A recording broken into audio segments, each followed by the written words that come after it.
Hello, my name is Carlos Rodriguez Jr., DO.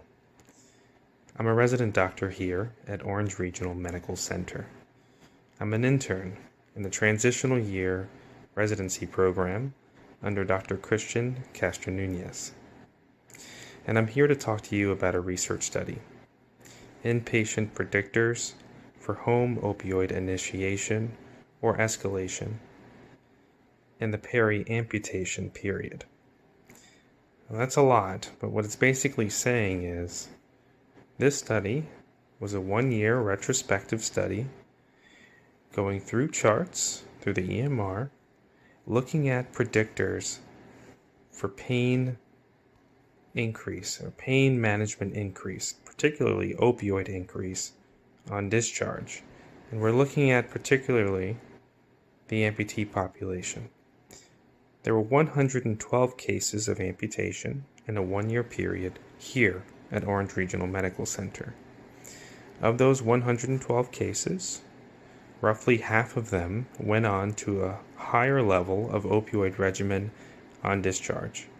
The other half either stayed the same if they came on opioids at admission or went home on non-opioid pain management regimens.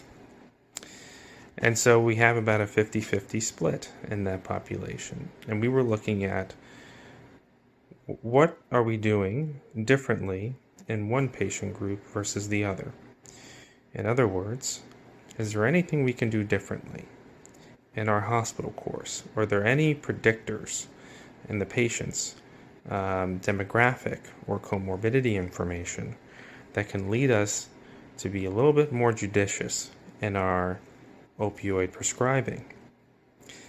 I, like I'm sure many of you, have witnessed personally loss as a result of the opioid epidemic here in the United States.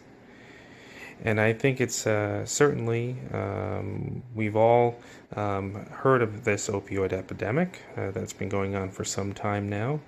And I would like to think that most of us, most clinicians, are very judicious in their opioid prescribing at this point. But I think that maybe we can do better. Are we creating opioid addiction in our amputee population? That was essentially the question I was asking. Is there anything we can do differently to minimize or mitigate that? And the loss of limb, the amputation, is associated with many varied types of pain syndromes and is unsurprisingly a painful procedure. And so it's only rational for us to prescribe pain medications in this scenario, in this particular instance. But I think what I found was very interesting in this study, as I'm looking at pain management, various points in the hospitalization. I'm looking at pain management prior to admission.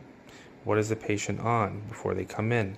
I'm looking at pain regimen 24 hours prior to amputation. And I'm looking at pain management 24 hours post-amputation. And finally, looking at the pain regimen on discharge. And when I'm looking at that, I am comparing the population who goes home with a larger opioid burden and the population that goes home with an equal opioid burden as when they came in. And what we can see in this study is there's one particular difference, which I think is noteworthy. The patient population who went home on a higher opioid regimen than when they came in tended to be prescribed a higher dose of tramadol in the 24-hour post-amputation period. And what that means is that we're tending to prescribe tramadol, a relatively low-dose opioid, in these cases. And I think it's important that we as clinicians be extra careful that even with a low-dose opioid, we can be creating a situation of tolerance and eventually addiction. Thank you.